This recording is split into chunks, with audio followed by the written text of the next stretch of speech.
한국대학병원 로비, 수많은 환자들 사이에서 한 외국인 여성의 목소리가 울려 퍼집니다. 이게 말이 되나요? 이건 완전히 말도 안 돼요. 한 손에는 병원비 내역서를 들고 다른 손으로는 창백한 얼굴의 어린 딸을 꼭 붙잡은 채 흐느끼는 그녀. 주변 사람들의 시선은 모두 그녀에게 쏠립니다. 병원 직원은 난처한 표정으로 무언가를 설명하려 하지만 여성의 분노는 가라앉지 않습니다. 대체 이 외국인 엄마에게 무슨 일이 벌어진 걸까요? 그리고 그녀가 들고 있는 병원비 내역서에는 어떤 충격적인 내용이 적혀 있었을까요? 오늘 저희가 만난 마리아나의 놀라운 한국 병원 이야기 지금 시작합니다. 그 전에 잠깐 구독과 좋아요 버튼을 눌러주신다면 큰 용기를 얻을 수 있을 것입니다. 안녕하세요. 저는 마리아나 스펜서입니다. 48살의 캐나다 국립대 생화학과 교수였죠. 다른 교수들의 질투를 받을 만큼 아주 유능한 교수였지만 지금은 개인적인 사정이 생겨서 휴직 중이에요. 유능하고 잘 나가던 저의 인생이 완전히 뒤바뀐 이야기를 들려드리려고 해요. 저에게는 눈에 넣어도 아프지 않을 소중한 딸 릴리가 있습니다. 그리고 20년 전 아버지의 사업이 부도를 맞으며 생계가 막막하여 누구 한 명이라도 배골치 말고 살기를 바란다며 가슴 아프게 입양 보낸 여동생이 있었어요. 운명이란 참 묘한 법이더군요. 제 딸이 죽어가는 순간 제 여동생이 의사가 되어 나타났으니까요. 캐나다 국립대학에서 저는 생화학 분야의 전문가로 많은 사람들의 존경을 받았습니다. 논문을 발표할 때마다 학계의 주목을 받는 것은 기본이었고 연구실에는 항상 열정 넘치는 학생들이 저를 멘토로 삼기를 원하는 눈길을 받으며 저의 삶은 행복으로 가득했죠. 아침에 일어나 연구실로 향하는 발걸음이 늘 가벼웠어요. 이 세상이 모두 제 것 같았으니까요. 인생은 내가 원하는 대로 흘러간다고 생각했어요. 안 되는 것이 없었으니까요. 그때만 해도 인생이 순탄하게 흘러갈 거라 믿으며 자신만만했습니다. 하지만 그날 모든 것이 바뀌었어요. 사랑하는 딸 릴리가 갑자기 고열에 시달리기 시작한 거예요. 처음엔 단순한 감기라고 생각해서 약 먹으면 낫겠지 하며 대수롭지 않게 여겼습니다. 하지만 하루 이틀, 일주일이 지나도 열이 내리지 않는 거예요. 그때서야 급한 마음에 병원에 데려갔는데 진찰하던 의사의 표정이 심상치 않았어요. 의사는 정밀 검사를 해봐야겠다고 했어요. 병원에서 하라는 검사는 다 했습니다. 그리고 일주일 후 릴리는 희귀난치성 자가 면역 질환이라는 청천벽력과 같은 진단을 받았어요. 하늘이 무너지는 것 같았지요. 스펜서 박사님, 유감스럽게도 릴리의 상태는 매우 심각합니다. 이 질환은 현대의학으로는 의사의 말이 끝나기도 전에 제 귀에서 위잉 소리가 났어요. 눈앞이 깜깜해졌고 다리에 힘이 빠져 그냥 바닥에 주저앉고 말았습니다. 의학자인 저는 소상히 알고 있었거든요. 그 병이 얼마나 무서운지를요. 그날부터 제 삶은 완전히 두 개로 나뉘었습니다. 낮에는 강단에 서서 학생들에게 생화학을 가르치는 교수였고 밤에는 딸의 생명을 구하기 위해 미친 듯이 연구하는 엄마였죠. 연구실 불이 꺼진 밤 11시 캠퍼스 도서관 구석에 앉아서 희귀자가 면역 질환 관련 논문을 하나하나 읽어내려갔어요. 눈이 따가울 때까지요. 마리아나, 또 밤샐 거야? 경비원 톰이 물었죠. 이제 그는 제가 왜 늦게까지 남아있는지 알고 있었습니다. 연구실에선 쥐들을 대상으로 실험을 해보기도 했어요. 혹시나 기존 약물 조합에서 뭔가 새로운 발견이 있을까 해서요. 커피만 마시며 데이터를 분석하다 창밖으로 동이 트는 것을 본 날이 일주일에 3번은 되었습니다. 스펜서 박사, 이 자료 보셨나요? 조교가 건넨 최신 임상시험 결과를 손에 쥐고 희망의 불씨를 찾아 헤맸죠. 동료 교수들에겐 끊임없이 전화했어요. 제임스, 미토콘드리아 기능 장애와 연관된 당신 논문 좀 다시 보내줄래요? 꼭 확인할 게 있어서 밤마다 이메일을 썼습니다. 도쿄대학교의 나카무라 교수에게, 취리 의대의 밀러 박사에게, 심지어 은퇴한 하버드 면역학 권위자에게까지요. 때론 답장이 왔고 때론 무응답이었죠. 하지만 저는 멈출 수 없었어요. 컴퓨터 화면에 비친 제 얼굴은 점점 헬쑥해졌지만 그것조차 느낄 겨를이 없었습니다. 노트북 옆에는 항상 릴리의 사진이 있었어요. 건강했던 시절, 공원에서 활짝 웃고 있는 모습. 그 웃음을 다시 보기 위해서라면 저는 뭐든 할 수 있었습니다. 릴리의 상태는 나날이 악화되었어요. 처음엔 열과 발진이었지만 점차 관절 통증이 심해졌고 폐 기능도 떨어지기 시작했습니다. 한 달 만에 그 활발하던 아이가 휠체어 없이는 움직일 수 없게 되었죠. 엄마, 숨쉬기가 너무 힘들어. 릴리의 작은 손이 제 손을 꼭 잡았을 때 제 심장이 찢어지는 것 같았어요. 그 순간 깨달았습니다. 저는 생화학 교수이기 전에 엄마였어요. 딸을 살리기 위해서라면 무엇이든 할 수 있는 엄마였죠. 대학에 휴직계를 냈습니다. 동료들은 모두 만류했어요. 당신의 경력이 망가질 거야. 연구팀은 어떻게 하고? 하지만 그런 건 중요하지 않았죠. 제 딸의 생명보다 중요한 것은 없었으니까요. 우리 집 서재는 점차 작은 연구실로 변해갔습니다. 벽에는 릴리의 혈액 검사 결과와 각종 의학 데이터가 붙어 있었죠. 컴퓨터에는 최신 임상시험 정보들이 가득했어요. 잠은 하루에 3시간이 전부였습니다. 그마저도 릴리의 상태를 확인하기 위해 자주 깼죠. 마리아나, 좀 쉬어야 해. 친구들이 걱정했지만 쉴 수 없었어요. 시간이 없었습니다. 릴리의 시간이 점점 줄어들고 있었으니까요. 희망을 찾아 우리는 세계 각국을 돌기 시작했어요. 먼저 미국 메이오 클리닉으로 향했습니다. 세계 최고의 병원이라 불리는 곳이었죠. 그곳의 전문의는 오랜 시간 릴리를 검사한 후 고개를 저었어요. 안타깝게도 효과적인 치료법이 없습니다. 증상 완화에 집중하는 것이 최선입니다. 그 말이 믿기지 않았어요. 그래서 독일 샤리테 병원으로 갔습니다. 결과는 같았죠. 일본의 게이오 대학병원, 프랑스의 피티에 살 페트리에르 병원. 모든 곳에서 들은 말은 동일했어요. 불치병입니다. 시간이 얼마 남지 않았습니다. 병원비는 천문학적으로 늘어갔어요. 집을 담보로 대출을 받았고 제 연금도 모두 썼습니다. 친구들에게 돈을 빌렸고 크라우드 펀딩도 시도했죠. 하지만 그 모든 노력에도 릴리의 상태는 계속 악화되었어요. 어느 날 밤 릴리의 병실에서 창밖을 바라보며 눈물을 흘렸습니다. 얼마나 더 버틸 수 있을까? 얼마나 더 희망을 가질 수 있을까? 제 몸과 마음이 모두 지쳐가고 있었어요.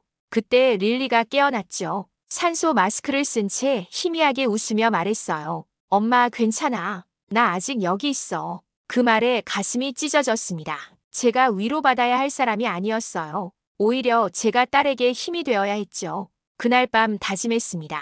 절대 포기하지 않겠다고요. 다음 날 캐나다로 돌아오는 비행기에서 저는 노트북을 펼쳤어요. 다시 처음부터 시작했습니다. 혹시 놓친 것은 없는지, 아직 시도해보지 않은 방법은 없는지 찾아보았죠. 눈이 침침해질 때까지 화면을 들여다보았어요. 집에 돌아온 후 릴리는 호흡기 없이는 생활할 수 없게 되었습니다. 걷는 것도 불가능했죠. 침대에 누워 천장만 바라보는 딸을 보며 무력감이 밀려왔어요. 과학자로서의 제 지식, 교수로서의 제 경험, 그 어떤 것도 딸을 살릴 수 없다는 현실이 저를 무너뜨렸습니다. 그러던 어느 날 우연한 기회가 찾아왔어요. 몬트리올에서 열린 국제의학 컨퍼런스였습니다. 저는 사실 참석할 여유도 없었고 컨퍼런스에 가고 싶은 생각이 없었어요. 릴리를 간호사에게 맡기고 외출하는 것조차 마음이 불편했거든요. 하지만 오랜 동료가 간곡히 부탁했죠. 최신 자가 면역 질환 연구 발표가 있을 거야. 릴리에게 도움이 될지도 몰라. 릴리에게 도움이 된다는 소리에 지친 몸을 이끌고 몬트리올 컨퍼런스장에 도착했습니다. 학계에 유명하다는 발표자들의 이야기를 들으면서도 그 말이 귀에 들어오지 않았어요. 그저 시간을 허비하고 있다는 생각뿐이었죠. 휴식 시간에 커피를 마시며 창밖을 보고 서 있을 때였습니다. 스펜서 박사님 맞으시죠? 말레이시아 억양이 강한 영어로 한 여성이 말을 걸어왔어요. 쿠알라룸푸르 의대의 리 교수였습니다. 자기도 비슷한 희귀병 연구를 한다며 이야기를 시작했죠. 릴리의 상태에 대해 들었어요. 혹시 한국을 생각해 보셨나요? 순간 커피잔을 떨어뜨릴 뻔했어요. 한국이라니. 그 단어는 제게 너무나 아픈 기억을 불러일으켰습니다. 20년 전 우리 가족은 파산 직전이었어요. 아버지의 건설회사가 한순간에 무너졌고 빚 독촉 전화가 매일 울렸습니다. 식탁에서는 더 이상 웃음소리가 들리지 않았죠. 밤마다 부모님의 낮은 목소리로 싸우는 소리가 벽을 타고 제 방까지 들려왔어요.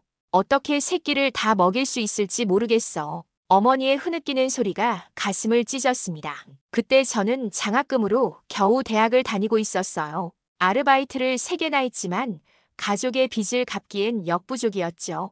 어느 날 밤 막내 여동생 소피아가 제 방으로 슬그머니 들어왔어요. 5살 소피아의 작은 손에는 색연필로 그린 그림이 들려 있었습니다. 언니, 이거 줄게. 엄마가 울지 않게 해줘. 소피아의 맑은 눈동자를 보며 눈물이 났어요. 그 다음 날 부모님은 거실에 저를 불렀습니다. 어머니의 눈은 이미 붉게 부어 있었죠. 마리아나, 우리가 결정을 내렸어. 아버지의 목소리가 떨렸어요. 소피아를 입양 보내기로 했다. 그 말을 듣는 순간 숨이 멎는 것 같았습니다. 안 돼요. 그럴 수 없어요. 저는 크게 소리쳤죠.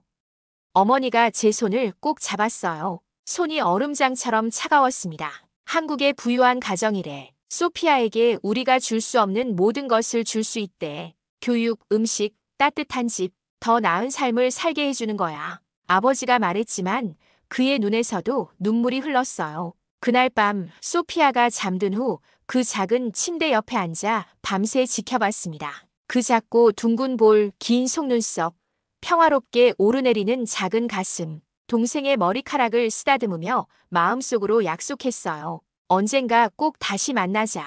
그때는 언니가 지켜줄게. 일주일 후 입양기관 직원이 우리 집에 왔습니다. 소피아에게는 소풍 간다고 거짓말했어요. 작은 가방에 그녀가 가장 좋아하는 인형과 몇 벌의 옷을 넣었죠. 현관문에서 소피아가 저에게 손을 흔들었어요. 언니, 금방 올게. 그 말이 20년 동안 제 가슴에 대모처럼 박혔습니다. 부모님은 죄책감으로 괴로워하셨고 몇 년 후 모두 세상을 떠나셨습니다. 저는 소피아의 이름조차 입에 올리지 않았어요. 너무 아팠으니까요. 스펜서 박사님.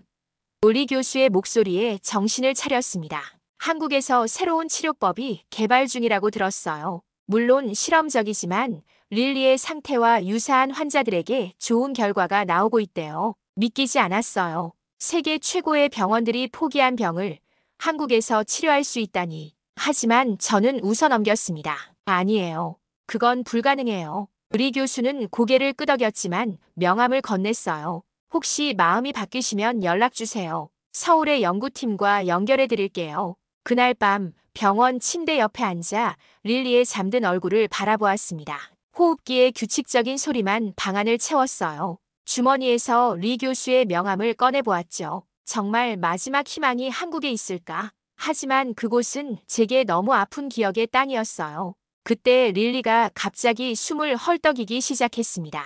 산소 포화도가 급격히 떨어졌어요. 간호사들이 달려왔고 의사가 응급 조치를 취했죠. 그 순간 깨달았어요. 제 감정, 제 상처, 그런 건 중요하지 않다는 걸요. 오직 릴리의 생명만이 중요했습니다.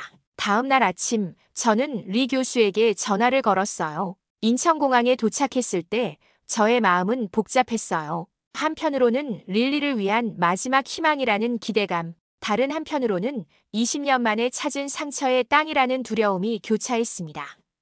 공항을 나서는 순간 느껴지는 서울의 첫인상에 입이 벌어졌어요. 상상했던 것과는 완전히 달랐거든요. 인천공항의 유리와 철골 구조는 마치 미래의 도시 같았고 모든 것이 반짝이듯 깨끗했습니다.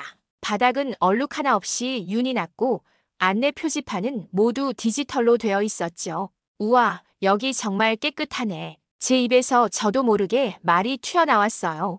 택시 승강장에선 질서정연하게 줄을 서 있는 사람들이 눈에 띄었습니다.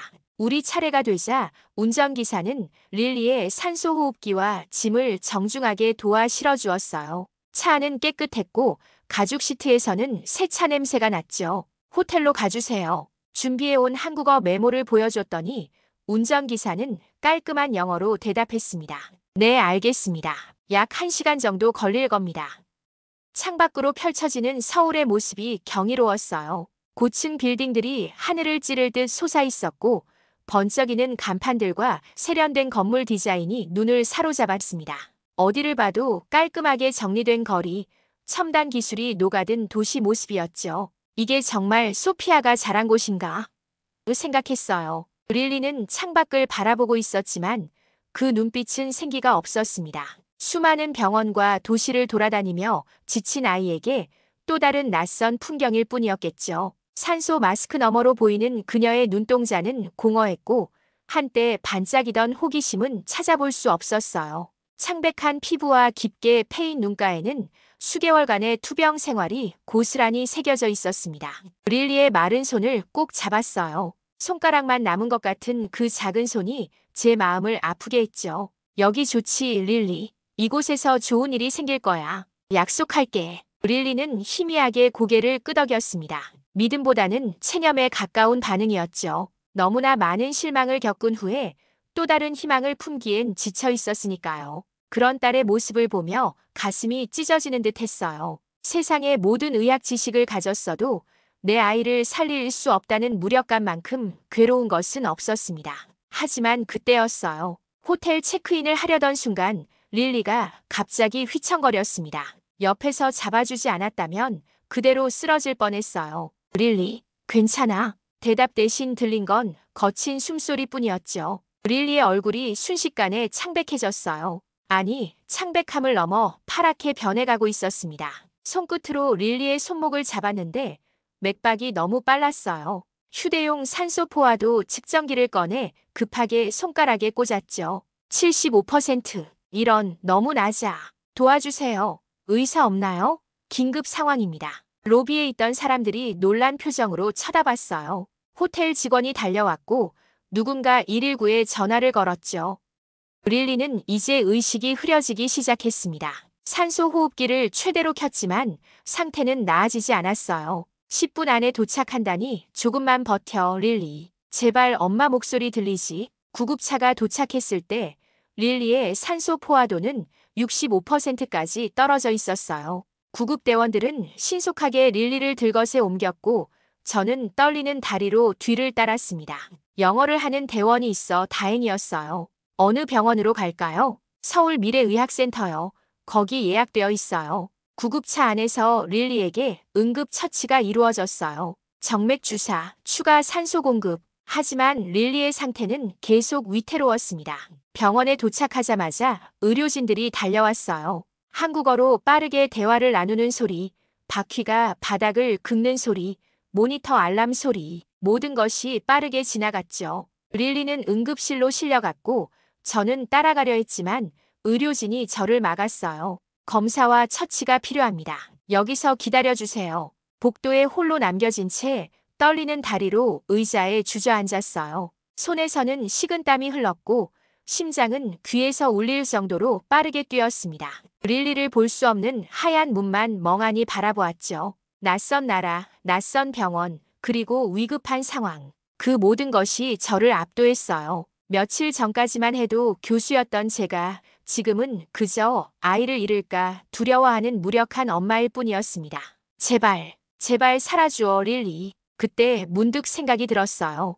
이곳에 오기로 한 결정이 옳았을까? 릴리를 더 위험에 빠뜨린 건 아닐까? 캐나다에서 편안하게 남은 시간을 보내게 했어야 하는 걸까? 15시간의 비행이 릴리의 상태를 악화시킨 건 아닐까? 자책감과 두려움이 마치 검은 파도처럼 저를 덮쳤습니다. 복도 시계의 초침 소리가 유독 크게 들렸어요. 5분이, 10분이, 30분이 지났지만 응급실 문은 열리지 않았습니다. 눈물을 닦으며 기도했어요. 신을 믿지 않는 과학자였지만 그 순간만큼은 누구에게라도 딸을 살려달라고 애원하고 싶었습니다. 1시간이 지났을까 의사가 응급실에서 나왔어요. 한국인 남성이었는데 영어로 상황을 설명했습니다. 릴리의 상태가 매우 위중합니다. 긴급 수술이 필요해요. 수술이요? 어떤 수술인가요? 폐 기능을 일시적으로 회복시키는 시술입니다. 이대로는 산소 공급이 원활하지 않아요. 선택의 여지가 없었어요. 동의서에 서명했고 릴리는 수술실로 향했습니다. 저는 수술실 앞 의자에 앉아 기도했어요. 20년 만에 처음으로 하나님께 도움을 청했죠. 하느님, 릴리를 살려주세요. 2시간 후 수술실 문이 열렸습니다. 주치의라는 여성 의사가 나왔어요. 마스크를 벗는 순간 제 심장이 멈추는 것 같았습니다. 그 눈동자를 잊을 수 없었어요. 아몬드 모양의 왼쪽 아래에 작은 점이 있는 검은 눈동자. 소피아와 똑같은 눈이었습니다. 숨이 멎는 것 같았어요. 안녕하세요, 스펜서 씨. 저는 릴리의 주치의 유하영입니다. 유하영. 한국식 이름이었죠. 하지만 그 눈은 분명 소피아의 눈이었어요. 말을 잇지 못하는 저를 보며 하영은 고개를 갸웃했습니다. 괜찮으세요? 너무 걱정하지 마세요. 릴리는 수술을 잘 견뎠어요. 간신히 정신을 차렸습니다. 네, 감사합니다. 릴리는 이제 괜찮은가요? 하영은 전문적인 어조로 설명을 시작했어요. 일단 급한 위기는 넘겼습니다. 하지만 근본적인 치료가 필요해요. 릴리의 폐 기능이 20% 미만으로 떨어졌거든요. 그 말을 듣는 동안에도 저는 하영의 얼굴을 뚫어지게 바라보았습니다. 하영은 소피아일까? 아니면 단순한 우연의 일치일까? 하지만 그런 눈동자를 가진 사람이 얼마나 될까요? 스펜서 씨, 제 설명 듣고 계신가요? 깜짝 놀라 대답했어요. 네, 죄송합니다. 계속해주세요. 하영은 릴리의 상태와 앞으로의 치료 계획에 대해 상세히 설명했습니다. 놀랍게도 이곳에서는 릴리의 질환에 대한 새로운 접근법이 있었어요. 유전자 치료와 면역 조절 약물을 병행하는 방식이었죠. 물론 실험적인 치료이기 때문에 위험이 없는 건 아닙니다. 하지만 비슷한 사례에서 70%의 성공률을 보였어요. 70%. 다른 어떤 병원에서도 들어보지 못한 숫자였습니다. 희망이 생겼어요. 언제 시작할 수 있나요? 릴리의 상태가 안정되면 바로요. 아마 이틀 정도 후에요. 하영과 나는 회의실로 이동해 자세한 치료 계획을 논의했습니다. 하영은 놀라울 정도로 릴리의 병에 대해 잘 알고 있었어요. 마치 오랫동안 연구해온 것처럼요. 회의가 끝날 무렵 용기를 내어 물었습니다. 혹시 개인적인 질문을 해도 될까요? 하영은 고개를 끄덕였어요. 혹시 입양되셨나요? 하영의 표정이 굳었습니다. 네. 어떻게 아셨죠? 심장이 빠르게 뛰었어요. 그냥 궁금했어요. 미안해요. 실례였네요. 하영은 잠시 침묵했다가 말했습니다. 괜찮아요. 네, 저는 캐나다에서 태어나 5살 때 한국에 입양되었어요. 하지만 그건 제 의학적 판단과는 무관합니다. 분명했어요. 하영은 소피아였습니다. 제 여동생이었죠. 하지만 그녀는 저를 전혀 알아보지 못했어요. 당연했죠. 그때 소피아는 너무 어렸으니까요. 그날 밤 릴리의 병실에서 밤을 새웠습니다. 한편으로는 딸의 상태를 지켜보며 다른 한편으로는 하영에 대해 생각했어요. 이것이 우연일까요? 아니면 운명일까요? 20년 만에 동생을 다시 만난 것이, 그것도 딸의 생명을 구하는 의사로서 너무나 비현실적이었습니다. 다음 날 하영이가 병실로 회진을 왔어요. 릴리의 상태를 점검하며 능숙하게 처치했죠. 전문적이고 차분한 모습이었습니다. 떨리는 마음으로 결심했어요. 진실을 말해야 한다고요. 병원 카페테리아에서 하영을 만났습니다. 제안을 받고 하영은 조금 의아해했지만 시간을 내주었어요. 테이블에 앉자마자 주머니에서 작은 사진첩을 꺼냈습니다.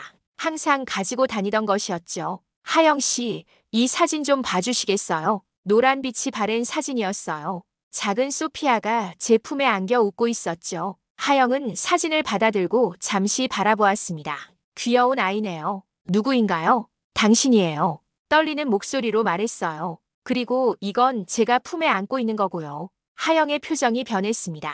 놀람, 혼란, 그리고 의심이 얼굴에 스쳐 지나갔어요. 무슨 말씀이신지 서둘러 다른 사진들을 꺼냈어요. 소피아의 출생증명서, 입양 서류 사본, 그리고 우리 가족 사진들. 하영은 말없이 그것들을 하나씩 살펴보았습니다. 이건 어떻게 된 일이죠? 하영의 목소리가 약간 떨렸어요. 모든 이야기를 들려주었습니다. 가족의 파산, 부모님의 결정, 그리고 소피아를 보내야 했던 가슴 아픈 순간들까지. 말하는 내내 눈물이 흘렀어요. 20년 동안 당신을 찾으려고 했어요. 하지만 입양 기록은 봉인되었고 연락할 방법이 없었죠. 하영은 창밖을 바라보며 묵묵히 듣고 있었어요. 그리고 천천히 말을 이었습니다. 제 양부모님은 좋은 분들이 아니었어요. 그 말에 가슴이 무너졌습니다. 처음 몇 년은 괜찮았어요. 하지만 경제적으로 어려워지자 그들은 절 학대하기 시작했죠. 8살 때 보육원으로 보내졌어요. 하영의 담담한 목소리 속에 깊은 상처가 느껴졌어요. 저는 자리에서 일어나 그녀 앞에 무릎을 꿇었습니다. 소피아, 아니 하영아, 정말 미안해. 언니가 널 지키지 못해서 그 고통을 겪게 해서 정말 미안해. 하영은 잠시 침묵했어요. 그리고 천천히 말했습니다. 제 이름은 하영입니다. 소피아는 기억도 나지 않는 이름이에요. 아프게 꽂히는 말이었지만 이해했어요. 하영에게 저는 낯선 사람이었으니까요. 하지만 이상하게도 하영이 계속했어요. 항상 외로울 때면 누군가가 내 머리를 쓰다듬어주는 꿈을 꿨어요. 그 사람의 얼굴은 보이지 않았지만 따뜻했죠. 그 말에 눈물이 더 흘렀습니다. 제가 소피아가 잠들기 전 항상 머리를 쓰다듬어 주었거든요. 시간이 필요해요. 하영이 말했습니다.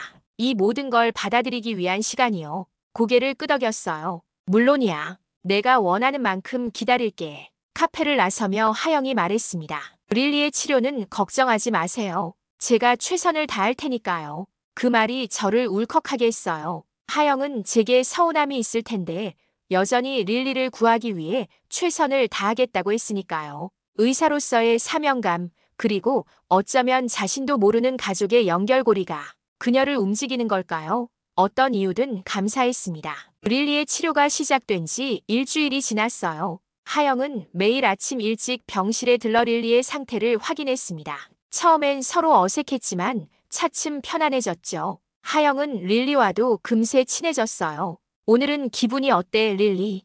하영이 체크 차트를 확인하며 물었습니다. 어제보다 조금 나아요. 숨쉬기가 덜 힘들어요. 릴리의 목소리에 활기가 돌아오기 시작했죠. 놀라운 일이었어요. 다른 병원에서는 항상 악화라는 단어만 들었는데 이제 호전이라는 말을 듣게 된 것이죠. 감격스러웠습니다. 하영은 유전자 치료와 면역 조절 약물을 병행하는 새로운 프로토콜을 적용했어요. 이론적으로는 알고 있었지만 실제로 적용하는 곳은 처음 봤습니다. 의사로서 하영의 대담함과 전문성에 감탄했어요. 이 치료법은 어떻게 개발된 거예요? 어느 날 물었죠. 하영은 잠시 생각하더니 말했습니다. 사실 제가 개발했어요. 3년 전부터 이 질환에 집중해서 연구했거든요. 놀라웠어요. 왜 하필 이 질환을 연구하게 된 거죠? 하영은 창밖을 바라보며 대답했습니다. 어렸을 때 비슷한 증상으로 친구를 잃었어요. 그 후로 이 병을 정복하겠다고 다짐했죠. 그 순간 이해했어요. 모든 것이 우연이 아니었던 거죠. 하영이 이 특정 질환을 연구한 것, 제가 하필 이 병원에 오게 된 것, 그리고 우리가 다시 만난 것까지. 이틀 후 하영이 흥분한 표정으로 병실에 들어왔어요. 릴리의 폐 기능이 35%로 올라갔어요. 치료가 효과를 보이고 있어요. 믿을 수 없었습니다. 릴리의 폐 기능이 향상된 건 처음이었어요. 그동안은 항상 하락하는 수치만 봤거든요. 기쁨의 눈물이 흘렀습니다. 릴리도 변화를 느꼈나 봐요. 엄마, 정말 숨쉬기가 한결 편해졌어. 오늘은 휠체어 타고 정원에 나가볼까? 한 달이 지나자 릴리는 산소호흡기 없이도 짧은 시간 생활할 수 있게 되었어요. 2달이 지나자 혼자 몇 걸음 걸을 수 있게 되었죠. 매 순간이 기적처럼 느껴졌습니다. 하영과 저는 점점 가까워졌어요. 처음의 경계심은 사라지고 종종 저녁을 함께 먹으며 서로의 삶에 대해 이야기했죠. 하영은 보육원에서의 힘든 시간, 의대에 입학하기 위해 밤낮으로 공부했던 기억, 그리고 연구자로 성장하는 과정을 들려주었어요. 저는 부모님의 죽음, 혼자서 대학 교수가 되기까지의 여정, 그리고 릴리의 아버지와 이혼한 이야기를 나눴습니다. 어느 날 밤 병원 옥상에서 별을 보며 하영이 물었어요. 제가 없어진 후 가족은 어땠나요? 가슴이 아팠지만 진실을 말했습니다. 완전히 무너졌어. 부모님은 죄책감에 시달리다 몇 년 후에 돌아가셨고 나는 그 상처를 잊기 위해 일에만 몰두했지. 하영의 눈에 눈물이 맺혔어요. 저도 많이 그리웠어요. 제가 누구인지 어디서 왔는지 알 수 없어서 항상 공허했거든요. 그날 밤 우리는 20년의 공백을 조금씩 메워나갔습니다. 완전한 자매는 아니었지만 적어도 서로의 존재를 인정하고 받아들였죠. 치료 3개월 차에 큰 위기가 왔어요. 갑자기 릴리의 상태가 악화되었습니다. 면역 체계가 치료약에 반발하기 시작한 거죠. 릴리는 다시 고열에 시달렸고 호흡이 불안정해졌어요. 하영은 밤낮 없이 릴리 곁을 지켰습니다. 약물 조합을 조정하고 새로운 치료법을 시도했죠. 저도 연구자로서 하영의 연구를 돕기 시작했어요. 두 사람의 지식과 경험을 합쳐 릴리를 살리기 위해 싸웠습니다. 포기하지 마세요. 하영이 제게 말했어요. 릴리는 강한 아이예요. 그리고 우리 가족은 쉽게 굴복하지 않잖아요. 우리 가족이라는 말에 마음이 따뜻해졌습니다. 하영이 드디어 우리의 연결을 인정한 거였어요. 이틀 밤을 뜬 눈으로 지새운 끝에 하영은 새로운 약물 조합을 찾아냈습니다. 릴리에게 투여하자 기적처럼 상태가 안정되기 시작했어요. 위기를 넘긴 거죠. 마리아나 하영이 처음으로 제 이름을 불렀어요. 이제 릴리는 괜찮을 거예요. 저희가 해냈어요. 그 순간 무슨 말로도 표현할 수 없는 감정이 밀려왔습니다. 감사함, 안도감, 그리고 20년 만에 찾은 가족에까지 하영을 꼭 안았어요. 처음에는 하영이 몸을 굳혔지만 곧 그녀도 저를 안아주었죠. 언니, 하영이 작은 목소리로 말했어요. 처음으로 저를 언니라고 불렀죠. 그 짧은 단어에 20년의 그리움이 담겨 있었습니다.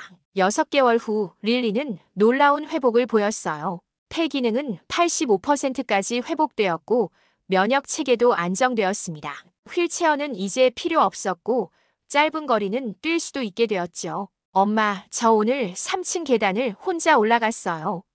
릴리가 자랑스럽게 말했죠. 병원에서의 일상이 익숙해졌어요. 아침에는 하영과 함께 릴리의 상태를 확인하고 오후에는 병원 도서관에서 연구를 도왔습니다. 저녁에는 셋이 함께 식사를 하며 이야기를 나눴죠. 마치 가족처럼요. 하영과는 점점 더 가까워졌어요. 그녀는 자신의 과거를 조금씩 받아들이기 시작했고 저도 20년간의 죄책감에서 벗어나고 있었습니다. 서로를 완전히 이해하기까지는 아직 갈 길이 멀었지만 매일 한 걸음씩 나아가고 있었죠. 치료 8개월 차에 하영이 긴장된 표정으로 제게 결과지를 건넸어요. 릴리의 최종 검사 결과예요. 떨리는 손으로 종이를 펼쳤습니다. 그리고 거기에 적힌 단어를 보고 숨이 멎을 뻔했어요. 완치? 하영이 미소 지었어요. 네, 완치예요. 모든 지표가 정상으로 돌아왔고 면역 체계도 안정됐어요. 릴리는 이제 정상적인 생활을 할 수 있어요. 그 자리에 주저앉았습니다. 불가능하다고 모두가 말했던 일이 기적이 일어난 거였어요. 어떻게 감사해야 할지 모르겠어. 목이 메었습니다. 하영은 제 손을 잡았어요. 가족이잖아요. 이게 제가 할 수 있는 가장 작은 일이었어요. 다음 날 우리는 릴리의 완치를 축하하는 작은 파티를 열었어요. 병원 의료진들, 하영의 연구팀, 그리고 같은 병동의 환자들까지 모두 함께했죠. 릴리는 행복한 눈으로 주변을 둘러보았어요. 엄마, 우리 이제 캐나다로 돌아가야 해요. 그 질문에 망설였습니다. 사실 이미 결정을 내린 상태였거든요. 아니, 우리 여기 한국에 남을 거야. 릴리의 눈이 커졌어요. 정말요? 왜요? 이곳에서 우리는 새로운 가족을 찾았잖아. 그리고 엄마가 여기서 새로운 일을 시작하려고 해. 그날 저녁 하영에게 제 계획을 말했어요. 캐나다 대학의 교수직을 완전히 그만두고 서울에서 연구소를 차리겠다고요. 하영의 치료법을 더 발전시키고 같은 질환으로 고통받는 사람들을 돕기 위한 재단을 설립하는 것이었죠. 정말요? 그렇게 큰 결정을 내리셨어요? 하영이 놀란 표정으로 물었습니다. 응, 이곳에서 내 삶의 의미를 다시 찾았어. 그리고 잠시 망설이다 말을 이었어요. 우리 가족이 다시 함께하는 시간이 필요하잖아. 하영의 눈에 눈물이 맺혔어요. 이제 그녀도 우리의 가족관계를 받아들인 것 같았습니다. 1년 후 스펜서 유 자가 면역질환 연구소가 문을 열었어요. 하영과 제가 공동 소장을 맡았죠. 릴리는 국제학교에 다니며 한국어를 열심히 배우고 있었고 주말에는 하영이 사는 아파트에서 함께 시간을 보냈습니다. 서울의 봄은 아름다웠어요. 벚꽃이 만발한 한강공원을 세 사람이 함께 걸으며 지난 날을 돌아보았습니다. 생각해보면 정말 신기해요. 하영이 말했어요. 제가 개발한 치료법이 언니의 딸을 살리고 그 과정에서 우리가 다시 만나다니 운명이었나 봐. 하영이 미소 지었어요. 하지만 운명보다 중요한 건 우리의 선택이었어. 포기하지 않기로 한 결정, 과거를 넘어서기로 한 용기, 그리고 서로를 받아들이기로 한 마음. 릴리가 앞서 뛰어가며 벚꽃을 손으로 잡으려 했어요. 건강을 되찾은 아이의 모습에 가슴이 벅찼습니다. 저도 이제 의사가 될 거예요. 릴리가 돌아서며 외쳤죠. 하영 이모처럼요. 하영이 웃으며 릴리를 안았어요. 그 모습을 보며 생각했습니다. 제가 잃었던 모든 것, 그리고 다시 찾은 모든 것들에 대해서요. 이제 저는 말할 수 있어요. 기적은 존재한다고요. 그리고 때로는 그 기적을 만들기 위해 우리가 가장 두려워하는 곳으로 가야 한다는 것도요. 제게는 그곳이 서울이었습니다. 상처의 땅이자 치유의 땅, 딸을 잃을 뻔했던 곳이자 동생을 다시 찾은 곳, 그리고 이제는 새로운 시작의 땅이 된 서울이었죠. 봄바람이 벚꽃을 흩날리는 가운데 세 사람은 천천히 걸었습니다. 이제 서두를 필요가 없었어요. 우리에게는 함께할 시간이 충분했으니까요. 잃어버렸던 20년을 채우기에 충분한 앞으로의 모든 시간이요. 지금까지 영상 시청해주셔서 감사합니다. 이 영상이 좋았다면 좋아요, 구독 눌러주세요.